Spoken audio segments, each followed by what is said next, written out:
lovely listeners. This is your Sunshine and Star. I'm the wonderful Sunshine, Ray Johnson. We have our luminous, luxurious star over there, Lauren Green. Hello, our bright, starry, and sunny listeners. Welcome back to the show, and welcome to a new month.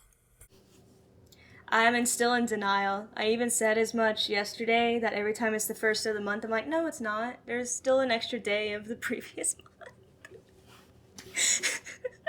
Well, due on the 31st, and it's hard to believe that we're almost halfway through the year. Like, wasn't it just New Year's Eve?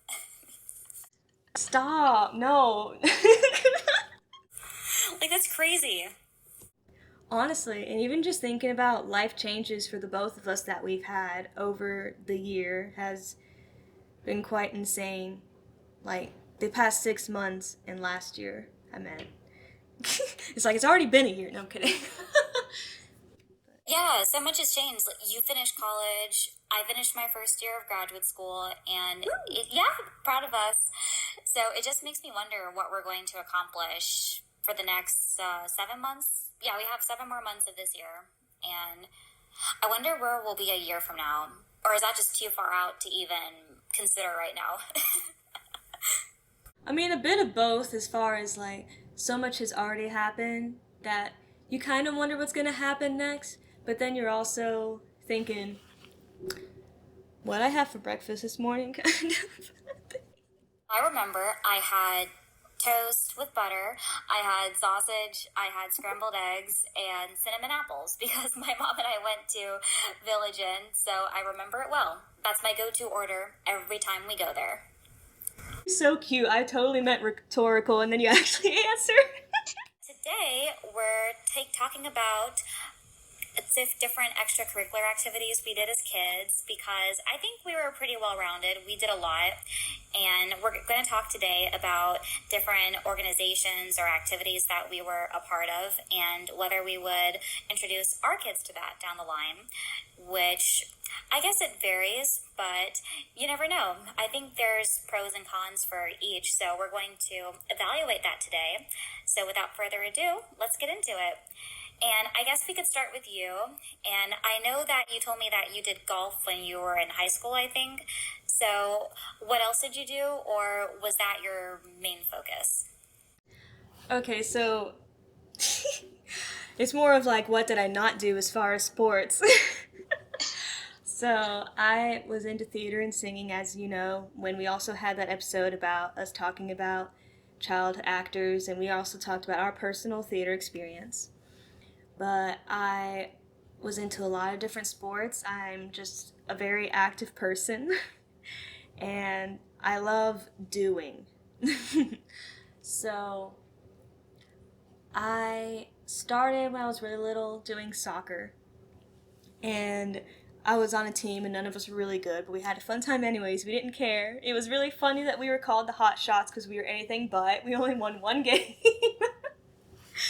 But it was more just starting to gain that confidence of being, interacting with kids my age, and even if not necessarily being good at it, just starting to grow confidence of like, oh, this is something I can do and meet people and still get pizza afterwards and talk about life and what we want to do when we're older, just whatever. And there are some things I was better at in soccer than others. Like, for whatever reason, as small as I was, they put me as the goalie, and I somehow did okay with that. Even though I was kind of scared sometimes when the bigger kids would kick towards me. uh, and I got into basketball, and there was the A team and the B team, and I was on the B team, and I didn't care because I knew I wasn't going to pursue it professionally. But I still enjoyed it and loved the aspects of the game and the camaraderie of it all. And then it turned out at the end of the season, I had a friend who was on the A team. We had better stats than them in our conference, and it was really funny. And she was kind of, you know. And then, I did a whole bunch of other things that I didn't really play as much, kind of discovering my niche, like tennis and whatever else they had at PE, like volleyball or badminton. And then I found golf because my PE coach in 6th grade said, "Hey, you told me about how you think you might have endurance troubles at times because of your flat foot." Because at that time I hadn't built myself up in that way, and I had really crazy contoured inserts for myself. And I'm like, "Yeah, I love all the running around and stuff, but then I find that my foot gives me trouble." And she's like, "Well, maybe you should try golf."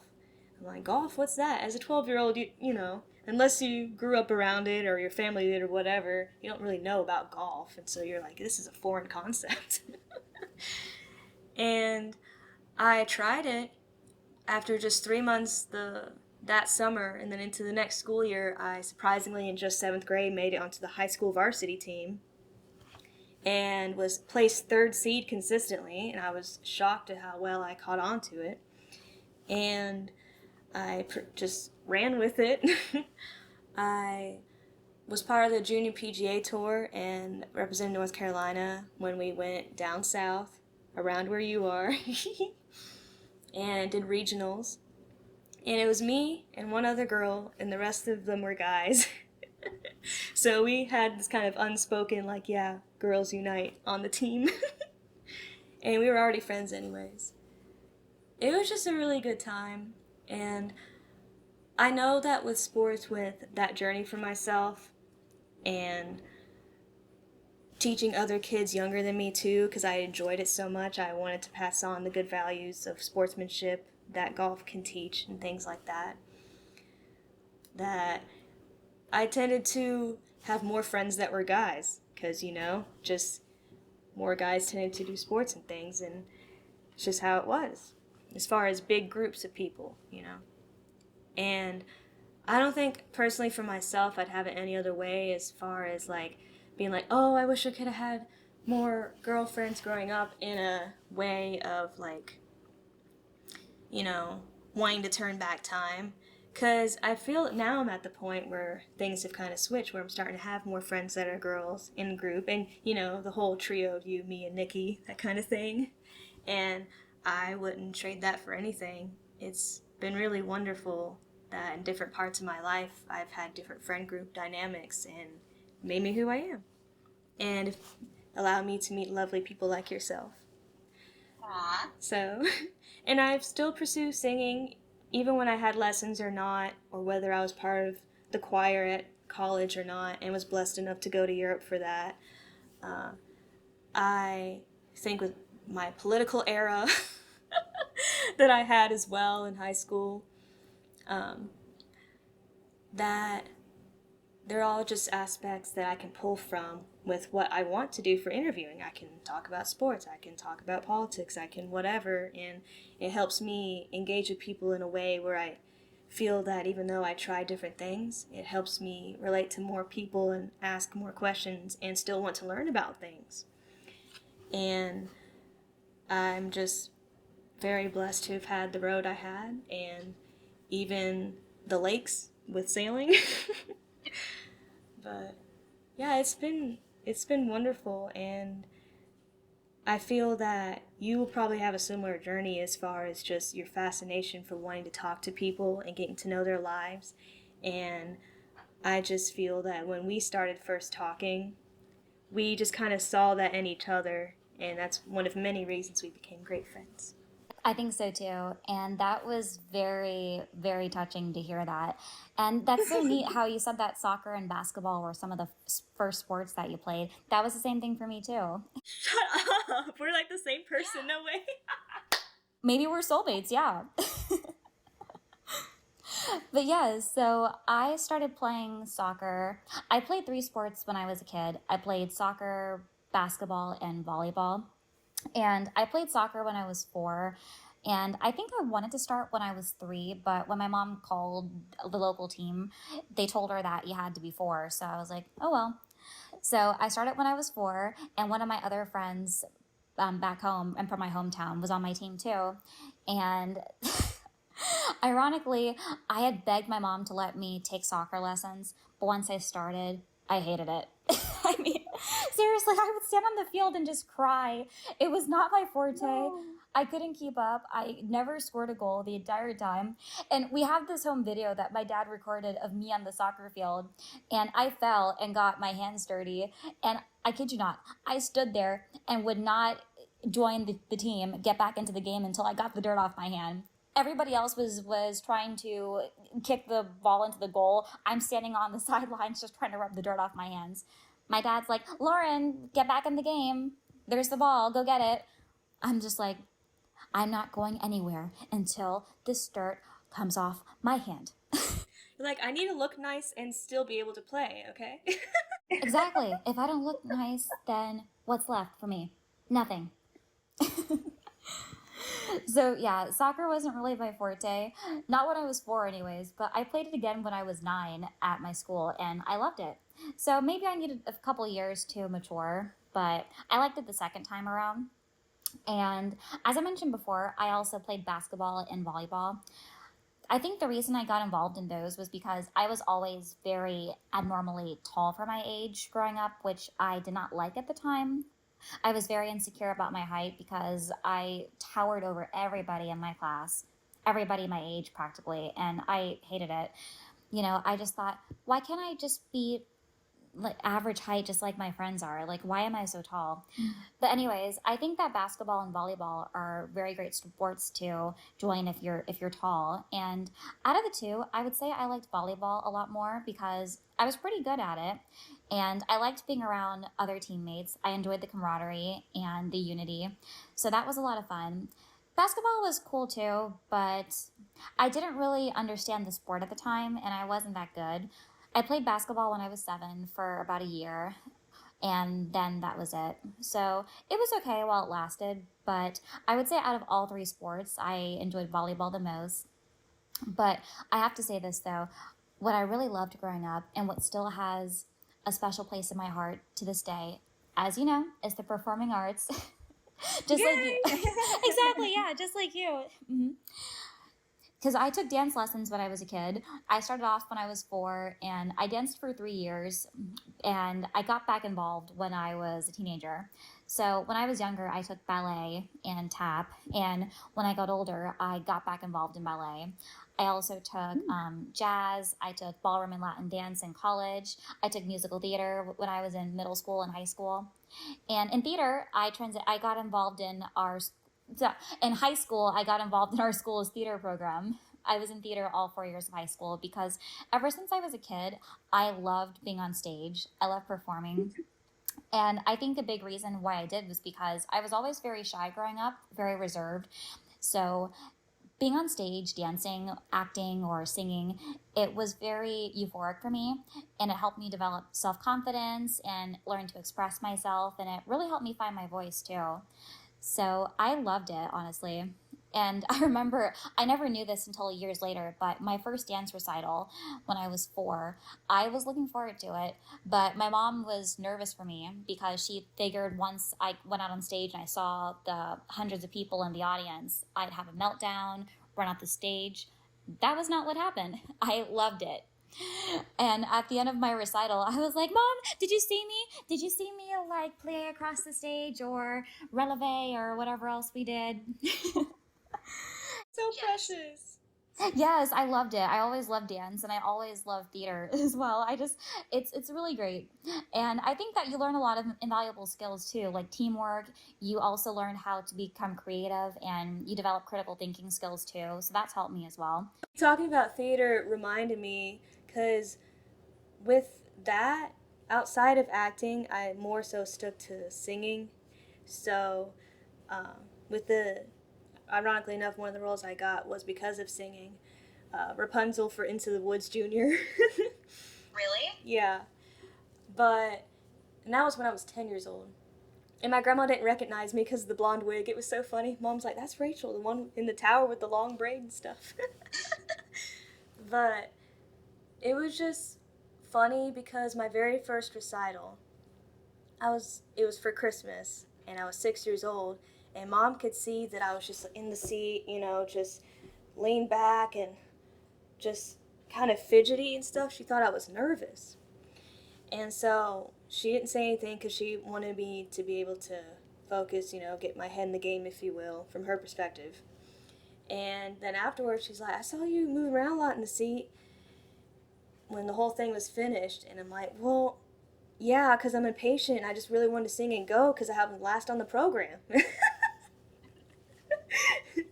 It's really funny, too, because I relate with what you said about being shy. And other than sports, theater and that kind of realm with singing and stuff really helped me because it felt like a character in a way of like, oh, when I'm on stage and I'm singing, I really can become confident.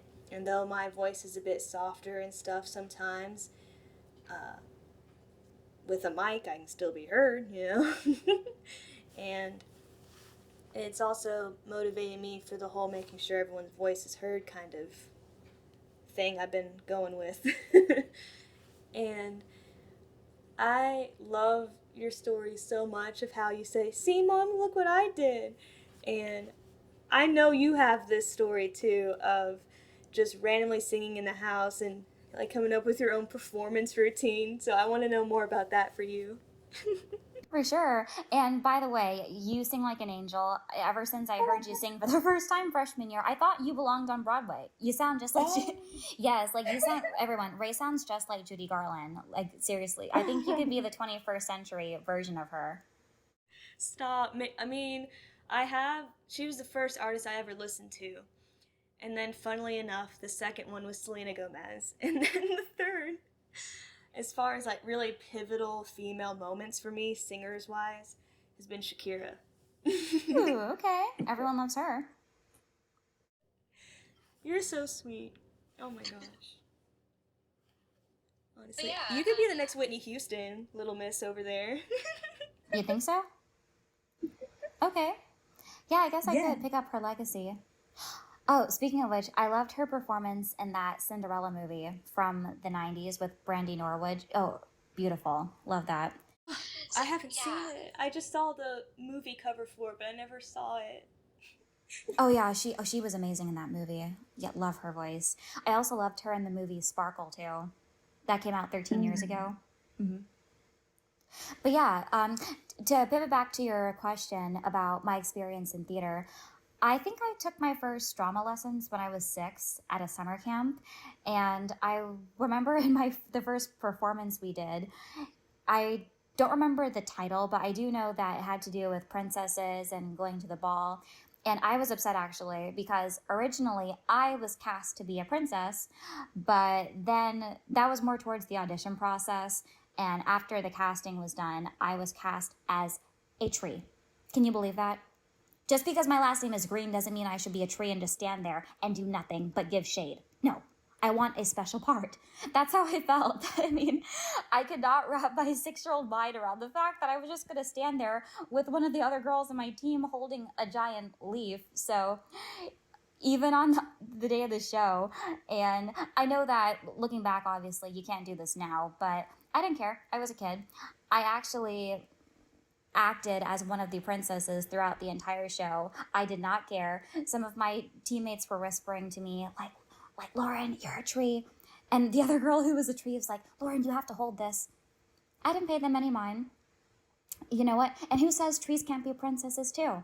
After all, we give oxygen, so if it weren't for me, they would not be able to get up and go dancing like they did at the end of the show. Now would they? They would not be able to find their Prince Charming because they would not be alive. This is why I love you. I mean, you, not with what you said about giving shade, it's like, you can shade the princesses with your... Exactly. Why? It's like, how come no one thought of that? I love how you know that, like, as your child mind, that you are a princess. You deserve to be princess, and you still pursued princess. I respect that. Thank you. I definitely did. And my teacher wasn't mad at me, actually. She was like, oh, it's okay. You just got confused. So I didn't get in trouble. And yeah, so I think I took a break from that for a while, but I got back involved in theater when I was in high school. And I liked it because I had just gotten back involved with dance the year before when I was in eighth grade. So that kind of reignited my passion for the performing arts. So I knew that that's what I wanted to do. And throughout high school, I learned a lot of really tactful skills in theater. And so I think that if I were to have kids one day, I would first allow them to have the freedom to explore whatever it is they're passionate about. Because as a parent, you want to expose your kids to a variety of activities because your passion may not be theirs. So I would never force my passion onto them or my interests on them. I would introduce them to different activities and see what they like, see what they don't like, and see what they're good at too. I completely agree. Yeah. I also think, yeah. like, with what you talked about with theater, because we both pursued that at some point, I'm curious about, because I have a little bit of an interest in writing, but for me, not to the point of, like, I'd rather talk to people face to face kind of thing, and not just write articles, because I got weird, wacky, creative, little dyslexic brain, and I don't, I'd rather if I were to write a book, let's say, I'd rather write a mystery or a novel or something where it's more kind of an escape type thing than to do it on real life and just in person interact with people. But I know you specifically pursued journalism as a career, so with that and wanting to interview people in that specific way, I'm curious about, since I did just meet you in college and didn't meet you in high school or anything like that, what in your brain transition of like, I want to talk to people? Oh, that's a really good question. So, yes, from what I can remember, I always knew from the time I was in eighth grade that I wanted to be a talk show host, but I also wanted to act too. And I think I discovered that more so when I was in high school. So originally I planned to major in theater in college, but I learned through different mentors and through a summer conservatory theater program I went to the summer before my senior year of high school that it's obviously hard to break out into the entertainment business, especially as an aspiring actress for the first time. So it's beneficial to have something to fall back on. And I would also advise anyone listening who wants to go into the performing arts, do it, but also have a plan B in case it doesn't work out or it doesn't take off from the start the way you might hope it will. I hope it does, and I hope it works out for you. I hope it works out for all of us, but always have a plan B. So I had to really introspect and ask myself what else I like to do. And I knew that I wanted to inspire people and entertain people. So I knew I could do that through journalism. And I also love to write as well. Writing has always been very cathartic for me. It's allowed me to express my thoughts and explore different aspects of myself that I never knew existed. So I like writing a lot, and I like writing across different platforms. So I think that's how I got involved in journalism, and that's what really incentivized me to study journalism in college. But I will say that I think a lot of the skills I learned in theater were really beneficial to what I did in college, because in theater, you obviously have to learn a script and memorize it. So memorization is really integral in anything you do in life. So theater is very helpful in that. I think you also learn valuable skills of teamwork and developing really innovative ideas of how to draw people in and how to appeal to audiences. So I think that I still find myself applying different skills from that to this day from theater. Wow, I love that for you, and I feel that you conveyed that so well, which is the whole point of what you talked about with how theater has transitioned those skills and concepts you learned into what you're currently pursuing and things like that. And honestly, with the track you're going, I personally think you could become a talk show host slash actress. I'm just saying. Thanks. That's the goal. Hey, double threat. I'll be like, I know her. Oh, thanks. Yeah, I would be the same way for you too. And Aw. yeah, just to elaborate on that, because I know we talked earlier about whether we would introduce our kids to that. So Mm-hmm. that's where I kind of get a little crazy with the whole stage mom concept. And okay, to be fair though, I think there's two definitions of that. I think there's a good stage parent and a bad stage parent. So I see like a bad stage parent as the kind of parent who vicariously lives through their kids because they didn't achieve their aspirations as a performer, whether it's because they didn't have the opportunities or maybe they did, but they didn't follow through with it and they quit, whatever the excuse might be. So that's not something I would ever do because I don't think that's fair. I don't think it's fair for the kid. And you have to let kids live their own lives and pursue their own paths, not something that you want them to do. So I would never force my kids to do anything that they don't want to do. Unless it's school, obviously. Like, you're getting an education. But as far as the performing arts go, I would introduce it to them. And if they said they don't want to do it, then that's fine.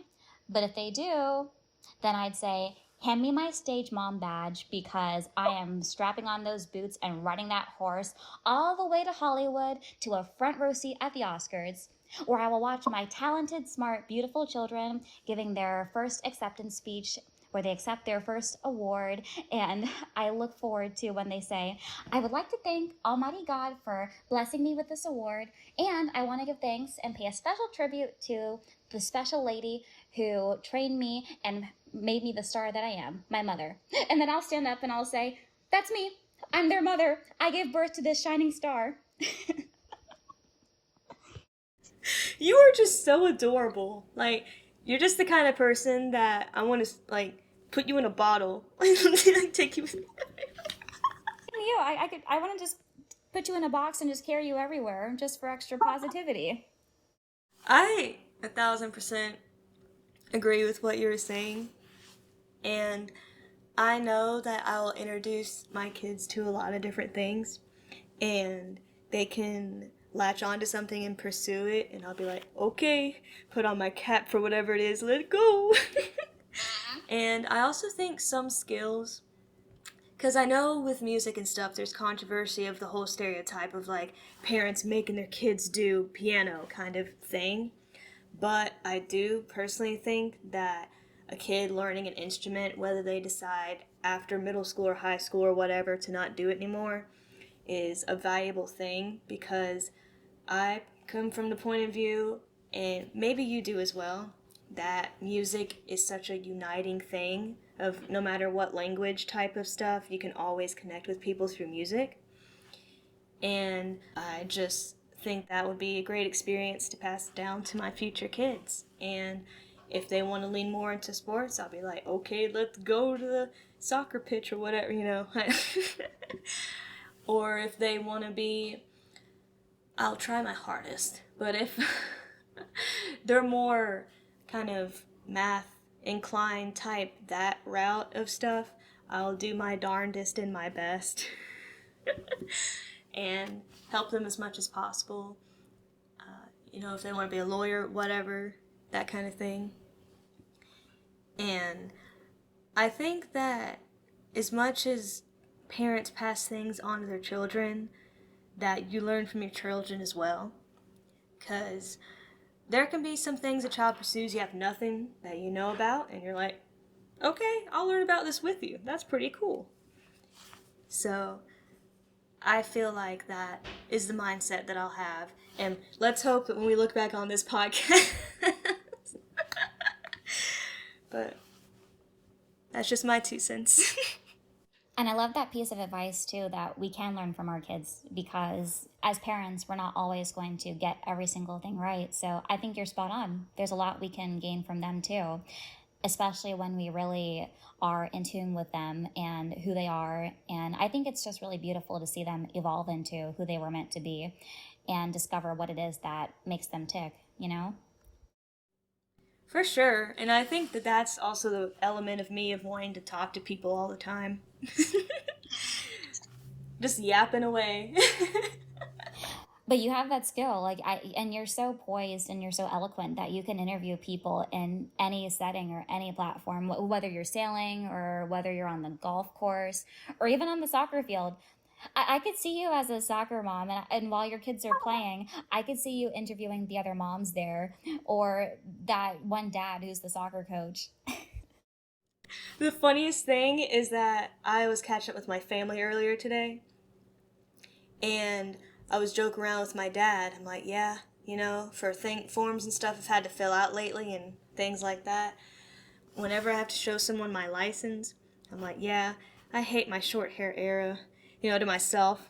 And then I tell them, like, yeah, with that haircut, I feel like a soccer mom with 5 kids already. And they laugh every time. Do you want 5 kids? No.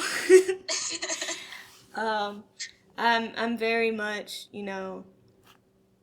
two kind of vibe for myself. That's fair. Obviously, if the Lord, his plan and stuff, because I only know so much. But yeah, because I love the fact that I was an only child with everything I was able to experience and that kind of thing, and jokingly tell my friends, hey, I can be real close to you, but I don't have to go home with you. And um, just, I feel like, the potential brother, sister, sister, sister, brother, brother dynamic is just really cute, especially because most of my friends at least had one sibling, if not more. And it's really funny and cute how I've married a man that's, one of 6, but the second oldest. One of So, 6? yeah. Oh. Okay. Got it. And then I found out that his dad was an only child. I'm like, oh.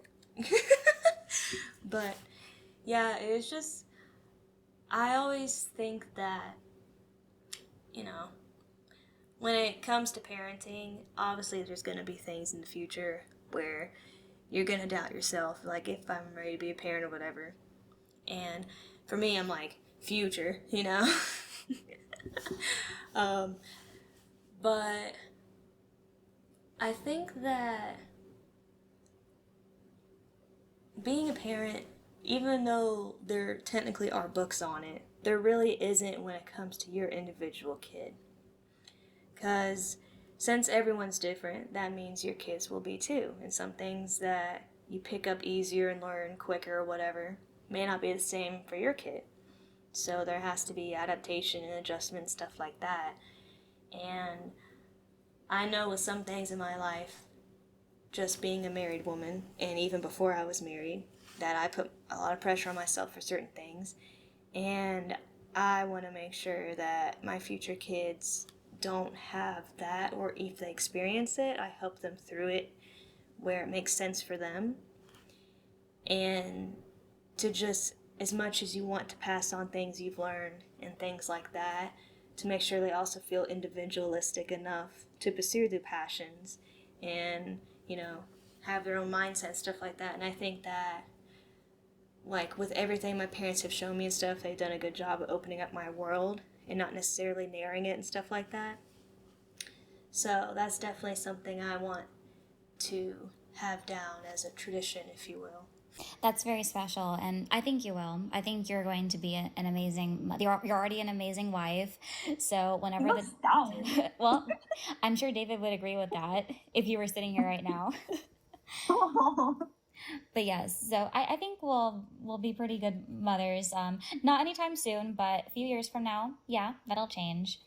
And I think too, what's most important to me is that as long as I instill the right values in my kids, and as long as they grow up to be assertive, kind, intelligent, down to earth, good-hearted, and fair-minded people, then hardworking too, then that's what I'm most proud of. And as long as they have a relationship with God, or whatever their faith or spirituality might be, I'll respect that. But with all that said, I think that's what makes them successful, and that's what I'm most proud of too. You're spot on. Oh my goodness. I feel like if we were in the same state, it'd be a lot easier to imagine us being those like best friends that live right next to each other, and then our children play together, and and then we go over and have some like literal tea or gossip tea or whatever, and just catch up on things. We talked about doing that too. Yeah, we have. So yeah, that kind of relates to what our next podcast episode topic is, as far as mothering goes and parenting. Mothering. Specifically mothering, which we'll get into, not to spoil too much, but I'm excited for that too. Yes, and it's really funny because I actually was thinking about this recently of how I feel like in my different friend groups and things like that, I tend to be the mother of the group. Especially when it comes to Max and JP, you know. But yeah, and I feel like you have those same vibes. You got the mothering friend group vibes. But you guess, because it's true. Our friends back in college always said that I was the mom of the group and Abby was the dad of the group. Because my friends thought that I gave off strict mom vibes, but I'm also very comforting too, which I am. And I'm very helpful. I try to give good advice too. And it's like whenever they need to be, reassured or they need consolation, who do they call? Me. And that's how kids are. No matter how old they get, they're always going to need mom, and mom is always just one phone call away. It's like a more optimistic version of Mother Knows Best from Tangle. It's perfect. Yeah, that's right. And what you said outlines it perfectly for me too. It's so funny. There was a friend one time in high school. She's like, "Hey, can I tell you a secret?" I'm like, "Sometimes I'm so good at keeping secrets, I forget them myself." And to this day, I still don't know what she told me. It'll come to you at some point, and at the weirdest time, then you'll be like, "Oh yeah, that's what it was." But it's just really funny how I'm also the person that people go to. And in some ways, I don't know what about me gives off the vibe of she gonna listen and give me good advice. But apparently it's happened, so I'm just rolling with it. Apparently so. So, for all of our viewers, I hope that you found some really beneficial takeaways from our episode. And we also encourage you to follow your heart and be willing to explore diverse fields, because you might develop a new skill or a new passion or calling that you otherwise would have never considered. And that's okay. Always remember, where you start doesn't have to be where you finish, which is something I learned after I graduated college. My brother told me that. So don't be afraid to pursue different avenues, because you might find something that you enjoy more than what you initially thought or what you initially set out to do. That's so true, and that applies to all stages of life, honestly. I mean, you could be in your 60s and find a new passion or revisit something that you haven't done in a while. You just never know, and that's the cool thing about life. And always work hard to the best of your ability. And as long as you've done that, then that's all you can do. All you can do is your best. So thank you for listening, and we hope you found this helpful and comical too. Yes, hard work and make the work fun. Yeah. And listen to us, because Mother knows best. Podcast Mother Knows Best. We do. That we do. All right, we love you guys and continue to shine bright. Until next time. Bye.